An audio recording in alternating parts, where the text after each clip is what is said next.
Snow drove through the town like a host of restless spirits, stinging every exposed cheek, rattling every shutter, and biting into the bones of those forced to be abroad. Naomi Fletcher pulled her thin quilt tighter around her shoulders, though the fabric was already soaked with melting flakes, heavy with her desperation. She walked slowly, each step sinking in the drifted street, her boots worn through at the toes, the edges dark with slush. She had told herself all morning that this was simply work, that she was answering an offer to cook, to put bread on the table, and reclaim some shred of dignity. But as the lanterns flickered along the porches and shadows craned from behind frosted windows, she felt the weight of eyes, the gossip that rose from lips like smoke in the cold air. They said she was too pretty to be trusted, too poor to be respectable, too desperate to keep her head high. A woman of 23 with no kin left and no coin in her purse was an easy target for sharp tongues. Martha Hensley, with her bonnet cinched tight under her chin, leaned near the mercantile doorway, her voice pitched to cut. "There goes Naomi, thinking she'll find honest work. Mark me, men don't hire beauty to stir pots. They hire it to stir trouble." The women gathered laughed into their gloves, and Naomi's cheeks burned hotter than the frost that whipped against her skin. She lowered her gaze to the snow, wishing the earth might swallow her boots whole, but pride kept her moving forward. Each step was measured, like a penitent climbing a hill of thorns. She had to reach the mercantile before her courage slipped away. Inside was the man who had spoken little, only said he had need of her, only asked that she come when the storm worsened. She had imagined a hearth, a stove, perhaps children needing food. She clung to the picture because without it she had nothing but the ache of shame. The mercantile's bell jingled weakly as she pushed inside, and warmth folded around her shoulders with the scent of wood smoke and salt pork. She blinked against the sudden glow of lamplight. Elias Boone, the storekeeper, nodded to her kindly, though his eyes slipped quickly past to the figure dominating the far side of the room. There, beside a barrel of flour, stood the one who had summoned her. Talon Whitehawk. His name had been murmured across town with tones of suspicion and grudging awe. He was Apache by blood, though broader in frame than most, his shoulders filling the space as though walls bent to contain him. He wore a wool coat open despite the storm, and beneath it his chest was bare, the bronze skin glistening faintly with melted snow. A silver streak threaded his dark hair, catching the lamplight, giving him a presence half wild, half timeless. He said nothing, simply placed a coil of rope on the counter, then lifted sacks of beans as if they weighed no more than feathers. Naomi's breath stalled in her throat. She had expected an employer. Instead, here was a man who seemed carved from another world, self-contained, unbending. She could feel Martha's whisper even through the walls. What sort of woman follows an Apache? Her pride trembled, and she almost turned to flee, but Elias spoke, forcing her still. "Here she is, Whitehawk, just as you asked." Those words landed like stones. As you asked. Not as you hired. Not as you pleaded. As if she had already been chosen, long before her consent. Naomi's lips parted, but her voice refused her. She only managed a nod, her hands clutching the quilt as if it were armor. Talon looked at her then, and it was not the way other men had looked. No flicker of hunger, no smirk of conquest. His gaze was steady, unreadable, like snow-capped mountains that held their silence through centuries of wind. He tipped his head once, then gathered the parcels into his arms. "We leave," he said simply, his voice low, deep as earth. The townsfolk who had followed her inside whispered among themselves. Jedediah Pike, leaning against the stove with a smirk that reeked of cheap whiskey, let his drawl carry. "A fine day for you, Naomi. Thought you'd end up bending over someone's pot, but it looks like you're already owned." The laughter that rippled was harsh, merciless, the kind that left bruises no eye could see. Naomi felt heat surge through her throat, yet no defense came. She was too weary to fight, too frightened to break. Talon did not turn to answer. He only stepped close enough to Naomi that his shadow enveloped her. He placed his wool coat across her shoulders without a word, the heavy fabric smelling of smoke and pine, warming her more than the stove ever could. The hush that fell was more cutting than laughter, for it left no room for rebuttal. He guided her toward the door, and she, shivering, allowed it. The storm greeted them with claws of wind. Snow whipped into her eyes, and she stumbled. His hand, broad and calloused, steadied her arm without tightening, as though strength and restraint were bound in equal measure. Together they crossed the drifting street, her heart pounding with confusion. She wanted to ask what work he expected of her, what roof he meant to give her, but the storm stole her words. At the edge of town, the lantern glow dimmed behind them. Her ears rang with silence, broken only by the crunch of his boots and the rush of wind. Naomi lifted her chin to speak at last, but before her voice could form, he bent low, his lips close enough that the heat of his breath cut through the cold. "I did not bring you for cooking," he murmured, words steady as if carved from stone. "I picked you to be my wife." The snow swirled harder, as though heaven itself had drawn in its breath. Naomi froze in place, her fingers gripping the coat that was not hers, her heart thrashing like a bird against a cage. In one instant the path she had imagined, the stove, the quiet service, the chance at invisibility, shattered. Before her loomed another road, darker, uncertain, laced with danger, and with something her soul dared not name.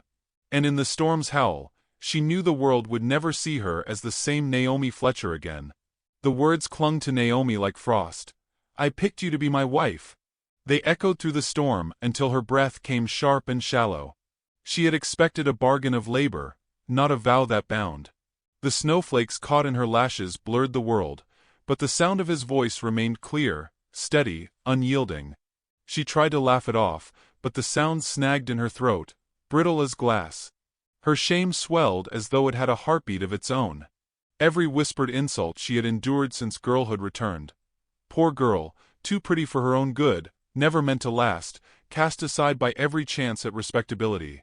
And now this, spoken aloud in the open air, as if she were a prize claimed rather than a woman with her own say.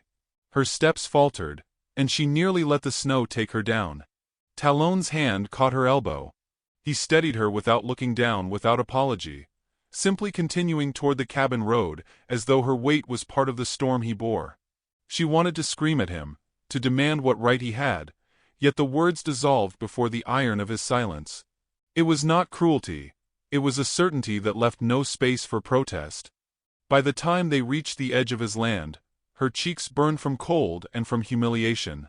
A lantern glowed faintly through the haze, marking the cabin where she would now be housed like some purchased belonging. She pressed her lips together and thought of Martha's smirk, Jedediah's laughter. Owned, he had said. And perhaps he was right. Perhaps she had stepped into chains disguised as mercy. Inside, the cabin pulsed with warmth, logs crackling in a stone hearth, the scent of juniper smoke curling through the air. Naomi shrugged off the coat and held it as though it burned. Talon moved with quiet economy, setting down supplies, shaking snow from his shoulders, his silence still more commanding than any shout. She hovered near the door, uncertain if she should flee back into the storm or wait for orders. Finally, she forced herself to speak, her voice thin. "I thought you needed someone to cook." He did not look at her, only began stacking wood near the fire. "I do not need someone to serve. I need someone to stay." The words struck like stones against a frozen lake, shattering the surface of her composure. "Stay." Her voice cracked with disbelief. "You cannot simply choose me and call it so." Talon turned then, and his eyes caught the firelight, dark and unwavering. "You came because the others pushed you out. I saw it in their faces. They would have let you freeze in the snow. I will not." The tears she had sworn never to show threatened, but she bit them back, biting her lip until the taste of iron filled her mouth. "And in return? I lose what little name I had. They already call me shameless." His jaw shifted, but no reply came. He reached for a kettle, filled it from a bucket, and placed it over the flames. The quiet stretched between them, a rope pulled taut. Naomi felt herself unraveling. She had longed for safety, for a roof, but not at the cost of herself. Yet she could not deny the warmth stealing into her bones, the steadiness of his presence warding off despair. She thought of Elias Boone's eyes in the store, soft with pity, and of Jedediah Pike's sneer, sharp with mockery. Between pity and mockery, there had never been space for dignity. Now she wondered if this silence, this unbending strength, was something else entirely. Still, The chains of shame clattered loud in her chest. She sank onto a rough-hewn chair, her quilt bunched around her shoulders. The storm pressed against the cabin walls, howling, as though the world outside demanded she surrender to its verdict. She whispered, more to herself than to him, "I have nothing to give." Talon crouched by the fire, his hands steady as he adjusted the logs. His voice came low, almost lost to the crackle of flame. "You have yourself. That is enough." She turned away, unable to bear the weight of such simplicity. Enough. She had never been enough, for her father who left, for the families who would not take her in, for the suitors who laughed behind her back. Now here was this man, wild to their eyes, who claimed that very nothingness as sufficient. The kettle began to hum, steam whispering from its spout. Talon poured water into a tin cup and set it before her. She stared at it, then at him. He made no move to sit beside her, no attempt to touch. He returned to the hearth, his presence like a wall between her and the storm. Naomi lifted the cup, her hands trembling. The hot water slid down her throat, plain and bitter, yet it steadied her heartbeat. She realized suddenly that he had not forced her to drink, had not commanded her to stay. He had only offered and waited. The shame that had gripped her chest loosened, if only a fraction. Still, when she thought of morning, she knew the town would speak. Martha would wag her tongue, Jedediah would jeer, and the others would shake their heads at how quickly Naomi Fletcher had given herself to an Apache. The chains were not inside these walls but out there, forged of gossip and judgment. And yet, her gaze drifted back to Talon, to the curve of his shoulders as he fed another log to the fire. He did not carry shame the way she did. He bore silence as a shield, steadiness as his only answer. For the first time, she wondered if she might learn to do the same. The hours deepened, the storm battering harder, snow piling against the cabin walls like an enemy besieging a fort.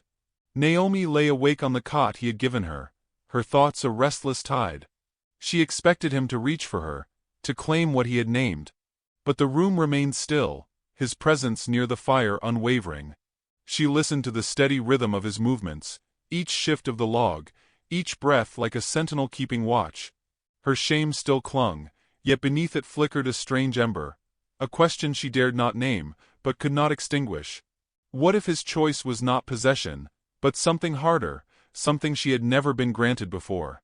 What if it was belonging? The wind shrieked through the cracks, rattling the shutters, as though mocking her fragile hope. She pulled the quilt to her chin, her pulse racing. And just before sleep claimed her, she heard him move closer, his shadow stretching across the room. His voice, low as the storm's growl, filled the silence. "Tomorrow they will come. They will call you shame. You must decide whether you believe them, or me."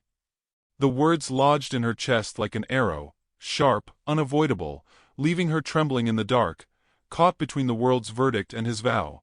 Morning broke as a dim blur of gray, the storm still gnawing at the land like a restless beast unwilling to loosen its hold. Naomi stirred on the narrow cot, the quilt stiff with cold at its edges, her body aching from a night of half-sleep and too many thoughts. She sat up and listened. The fire had been tended through the dark hours, logs burned down to steady embers. Talon was already awake, seated cross-legged by the hearth, sharpening a blade with slow, deliberate strokes. Each rasp of stone against steel was like the tick of a clock, patient and unyielding. She pulled the quilt closer around her, feeling its roughness against her cheek. The memory of his words lingered. "You must decide whether you believe them, or me." They haunted her more than the storm did. She had always lived by the judgment of others, their whispers painting her worth. Could she believe otherwise? The thought unsettled her, and yet it stirred a warmth she had never dared claim. The cabin was close, walls creaking under the weight of snow, and silence pressed in thick. To fill it, Naomi rose and moved toward the small table, intent on doing what she thought proper. She tried to busy her hands, searching for flour, for a pan, for some way to prove she belonged here by service. But when she set her hand on a pot, Talon's voice cut across the space, calm but firm. "Sit." She froze. He did not lift his gaze from the blade, but the word carried the weight of stone. She lowered the pot, her throat tightening with frustration. "I can help. I can cook." I don't want to be idle. This time his eyes met hers, firelight mirrored in their dark depths. You are not here to earn your place. Her pride trembled, and shame threatened to choke her. Then why am I here at all? He set the blade aside, leaned forward, and reached for a jar of fat. He crossed to her with a quiet step and, before she could retreat, took her hands gently in his. The skin of her fingers was cracked, reddened by cold. He opened the jar and worked balm into her palms, his touch steady, unhurried. Naomi felt her breath falter. No man had ever tended her wounds before. They had taken, mocked, dismissed, but never healed. When he finished, he released her as if she were something fragile, meant to stand on her own. She stared at her hands, slick with ointment, her heart pounding. The silence between them was no longer empty. It was full, brimming with something unspoken. The day passed in fragments of stillness and survival. Talon chopped wood, each swing of the axe sending sharp cracks through the muffled air. Naomi fetched water from the snowmelt bucket, her breath puffing white. They spoke little, yet the rhythm of work, of movement, stitched them together like threads in a torn cloth. She began to notice how he moved, efficient, precise, never wasting gesture. She wondered if he noticed her watching, but his face gave nothing away. By afternoon, the storm roared louder, a fury that seemed to summon more than wind. Naomi was at the window when she saw shadows moving against the blur of snow. Horses. Men hunched in their saddles, pushing through the drifts. Her chest tightened. She knew even before she heard the pounding at the door. Talon opened it without hesitation. The cold rushed in, along with Jedediah Pike and two others, their coats dusted white, their eyes sharp with malice. Jedediah's smirk was the same as in town, only crueler now that no crowd of women softened it. "We thought we'd check on the lady," he drawled. "Make sure she hasn't been stolen against her will." Naomi stiffened, shame burning like fire under her skin. She wanted to vanish, to deny their gaze, but Talon stepped into the doorway, filling it like a wall. He said nothing, only stood with arms folded, shoulders squared. The silence was heavier than iron. Jedediah spat into the snow. "You think you can hide behind him, Naomi? Folks already whisper. You'll never be anything but his plaything now." The other men chuckled, their eyes sliding over her with contempt. Naomi's lips parted, but no words came. Fear and fury tangled in her throat. She had endured gossip before, but here in this small cabin, the weight of it threatened to crush her. Her knees weakened, and she clutched the quilt tighter around her shoulders. Talon's voice finally broke the air, low and steady. "Leave." The word was not loud, yet it carried finality, as though the storm itself obeyed. Jedediah's smirk faltered, but pride kept him rooted. "You don't own her. She belongs with her own kind." Naomi felt something inside her stir. Belongs. The word cut deeper than any insult. She lifted her chin, her body trembling, and looked at Jedediah through tears she refused to let fall. For the first time, she longed to speak, to answer, but her voice failed her. She turned instead to Talon, whose silence did not falter, whose presence did not yield. The men shifted uneasily, their bravado thinning against the immovable weight of him. At last, with a muttered curse, Jedediah jerked his head toward the storm. "Come on. Let the fool freeze with her." They turned, their shapes swallowed quickly by the snow. The door closed, and the cabin filled with the hiss of wind and the pounding of Naomi's heart. She sank onto the chair, breath ragged, shame and gratitude colliding inside her. She expected Talon to speak, to claim victory, but he simply returned to the hearth, added wood to the fire, and let the silence stand. For long minutes, Naomi watched him, torn between despair and something she dared not name. He had not defended her with words, nor argued with the men. He had only stood, silent, unyielding, until their scorn broke against him like waves against a cliff. The storm pressed harder against the walls, rattling the shutters, demanding entrance. Naomi pressed her hands together, still slick with balm, and whispered to herself, "Maybe I am not stolen. Maybe I am chosen." The thought frightened her as much as it steadied her. To be chosen meant risk, meant surrender to something she could not control. Yet in the echo of Jedediah's sneer and Talon's silence, she felt a new thread weaving itself through her shame, a thread that might one day hold. That night, as the cabin groaned under the storm's fury, she lay awake, staring into the dark. Every gust seemed to whisper accusations, every rattle of the window seemed to mock. And yet, beneath it all, she heard another sound, the quiet rhythm of Talon's breath by the fire, even, steady, like a promise not to break. She turned on her side, heart aching, and thought of the men's words. Tomorrow the town would know. Tomorrow the judgment would grow heavier. And still, a part of her longed to stand beside him, not hidden, not apologizing. Sleep claimed her slowly, but before it did, she let herself imagine it. A day when she could speak for herself, when shame no longer chained her tongue. The image flickered like a fragile flame, but it was enough to warm her. The storm howled, as if warning her of the cost. And in the midst of its cry, she felt her heart whisper back, "Perhaps I am ready to pay it." The storm raged without mercy, a white wall pressing against the cabin, as if the whole earth meant to swallow it. Snow hissed through cracks in the shutters, and the roof groaned beneath its heavy weight. Naomi sat close to the fire, the quilt drawn up under her chin, her body taut with the kind of fear that is not only of weather but of fate. Across the room, Talon moved with the same patience he always carried, laying another log on the flames, his presence steady in the chaos. She could hardly breathe, not because of the cold but because of what churned inside her. His silence wrapped around her like the storm, unavoidable and overwhelming. When night fell, the storm worsened, drifts climbing high against the cabin walls. The room grew smaller, the cold seeping into every seam despite the fire. Talon gestured to the bed, a single frame against the far wall. "The storm will not pass quickly," he said. His voice was calm, but there was no suggestion, only fact. "We share the bed, or the cold will take you." Her heart slammed against her ribs. The shame of town gossip echoed in her ears, Martha's sneer, Jedediah's jeer. To lie beside him was to seal their verdict, to prove them right. Yet the air stung with frost, her bones already aching. She nodded without words, moving stiffly as if each step surrendered another piece of pride. Talon lay down first, pulling the heavy quilt across his chest. When Naomi slipped beside him, she kept herself rigid, her back turned, afraid even of the heat radiating from his skin. Then his arms shifted, draping lightly over her shoulders, not claiming, not demanding, simply guarding. She felt the weight of it like a shield, her body trembling not from cold now, but from something she dared not name.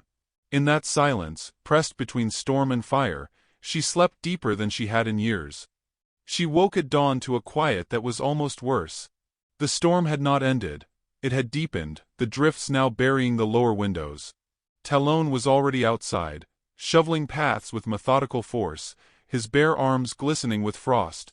She watched him through the crack of the door, something stirring inside her, at the sight of him laboring against a world intent on smothering them both. By noon, the quiet shattered. Hoofbeats thudded against the snow-packed ground, followed by sharp voices carried on the wind. Naomi's stomach dropped.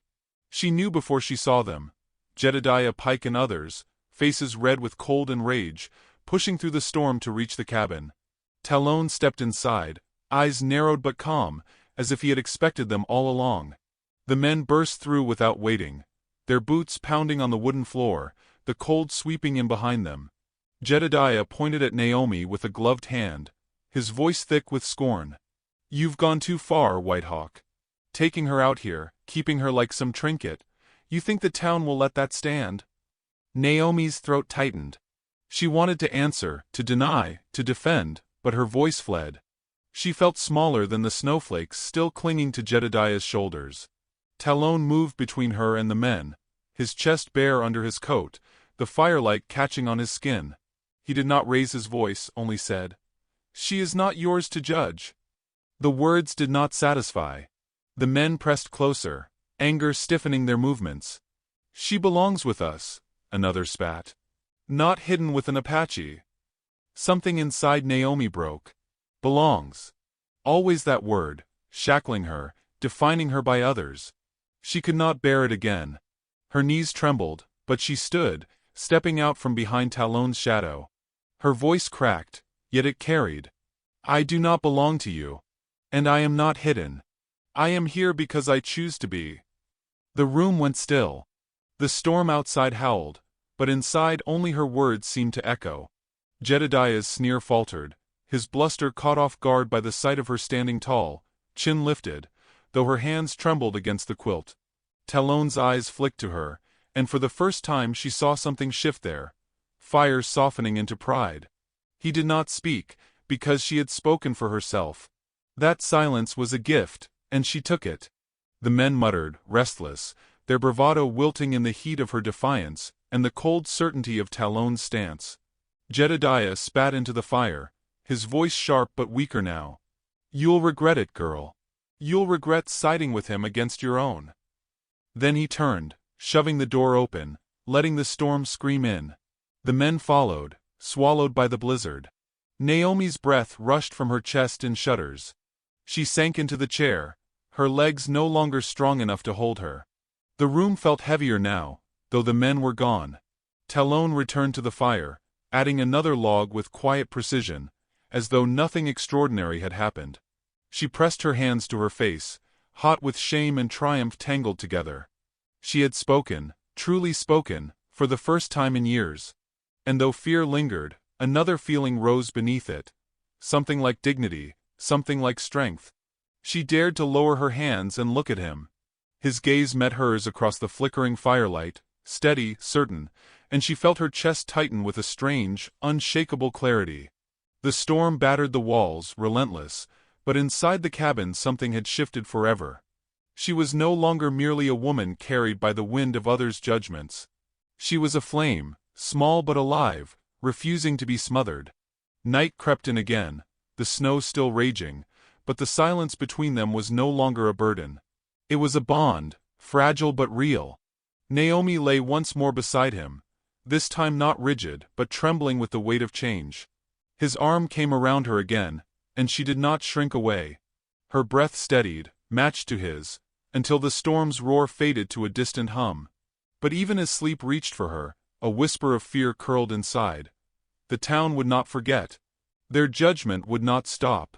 Tonight she had spoken, yes, but tomorrow, would she have the strength to keep speaking? The fire cracked, the storm howled, and Naomi closed her eyes, the question burning inside her chest as fiercely as the embers. The storm receded slowly, like a beast dragged back into its den, leaving the land cloaked in white silence. The cabin walls no longer shuddered, but the weight of the night before pressed heavily on Naomi's chest. She woke to the dim glow of morning seeping through the frost-veiled window, her cheek resting against the quilt that now smelled faintly of smoke and cedar. Talon was at the hearth again, his body lit by the flicker of firelight, his movements unhurried as he sharpened his blade. There was nothing in his face that betrayed the tumult of yesterday, no sign that men had burst through his door demanding she be torn away. He carried himself with the same steadiness as though storms, of weather or of people, had no power to bend him. Naomi sat up slowly, her heart heavy yet strangely anchored. For the first time, she did not feel like a guest cowering under borrowed shelter. She felt tethered to this place, as though something inside her had been nailed to the floorboards when she had spoken before Jedediah, trembling but unbroken. She studied Talon's profile, the curve of his jaw, the way the scar near his temple caught the light, and wondered what it would be to belong not out of shame but out of choice. He looked at her then, as though he had felt her gaze. He said nothing, yet something in his eyes told her he had heard the words she had spoken to the men as clearly as if she had shouted them at the heavens. That look was not ownership, nor pity, it was recognition. It unsettled her more than scorn ever had, for it demanded she see herself as something more than broken. The day passed in fragile quiet. She helped gather water from snow melted in the kettle, tore strips of cloth to patch a draft in the window, and moved carefully around him, though each movement seemed stitched into a rhythm she had not known she could share. At times, the silence was so full it felt as though they were speaking in another tongue entirely, one made of glances and gestures. By afternoon, when the storm's remnants lay thick and shining across the land, hoofbeats sounded again. Naomi froze, the cup in her hand rattling against the table. Talon stood, broad and steady, his eyes narrowing toward the door before it even opened. Naomi's chest tightened with dread. Jedediah Pike entered with a slower gait this time, his hat pulled low, but his mouth still curled with contempt. Behind him came two others, less bold, their faces tense. Jedediah looked at Naomi with a smirk that had curdled into something darker. "The town won't forgive this," he said, his voice rough with cold and pride. "You think a word from her mouth makes her your wife? You think silence makes you untouchable? No, Whitehawk. She's ruined. And you've ruined yourself with her." Naomi's body shook, but she did not retreat behind Talon. Instead she stepped to his side, her hand brushing against his arm. Her voice trembled but held. "I am not ruined. I have endured worse than your words, Jedediah. I have walked with nothing and still stood. You can't take from me what I've already lost."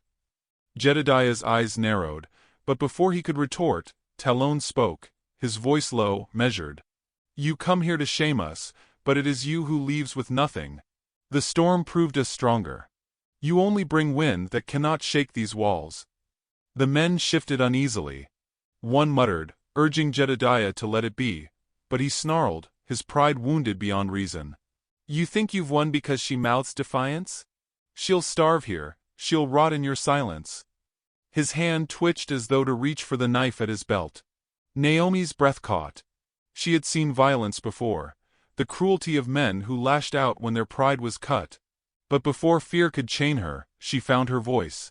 She stepped forward, her chin lifted, though her knees trembled. "I will not starve, Jedediah. I will not rot. I have been cast aside enough times to know what survival tastes like, and it is bitter. But it is mine. Here, with him, it can be more than survival. It can be life. You cannot understand that, because you've only ever fed yourself on others' weakness." Her words rang in the cabin, louder than the storm had. Jedediah faltered, his sneer collapsing into something raw, something startled. For the first time, he had no ready reply. The silence that followed was heavier than any insult he could have thrown. Talon moved then, not with threat but with certainty. He stepped past Naomi, his eyes locked on Jedediah's. "Leave." The command carried finality. It was not shouted, not accompanied by force, but it pressed into the air like the weight of a mountain. Jedediah's pride cracked under it. He spat, cursed, but he turned, his boots crunching on the threshold, the other men quick to follow. The door slammed against the wind, and silence fell once more. Naomi's chest heaved as though she had run miles. She leaned against the table, tears pricking her eyes, not of shame this time, but of release. She had spoken, truly spoken, and the world had not ended. In fact, something new had begun. Talon's hand rested gently on her shoulder, anchoring her. She looked up, and in his eyes she saw not triumph, not possession, but something deeper, respect. It was the first time she had ever felt it from a man, and it stole her breath. That night, the cabin seemed different. The fire burned brighter, the walls held steady, and though the snow still blanketed the earth outside, the silence between them had changed shape. Naomi lay beside him again, but this time her body was not rigid. When his arm came around her, she leaned into it, not out of fear, not out of cold, but because she chose it. His breath was steady at her back, and for the first time, she felt what it was to belong without shame. Morning came with sunlight striking the snow until it glittered like glass. Naomi stepped outside, the cold biting her cheeks, but her chest lifted with something fierce and new. The town would gossip still, Martha would sneer, Jedediah would spit her name like poison. But she had found her answer, not in their voices, but in her own. Talon joined her, standing tall beside her, the breath of the earth itself seeming to gather around them. He did not need to say the word, but he did, softly, reverently. "Wife!" Her eyes filled, but she did not look away. "Yes," she whispered, her voice carrying into the cold air, steady now. The land lay wide and silent before them, bound in snow yet shining with promise. She felt the weight of the past fall away, replaced by the strength of choice. She would not cower, she would not be owned. She had spoken, she had stood, and now she would walk forward, no longer alone. And somewhere in the quiet, as the wind softened across the drifts, Naomi realized the storm had not buried her. It had uncovered her.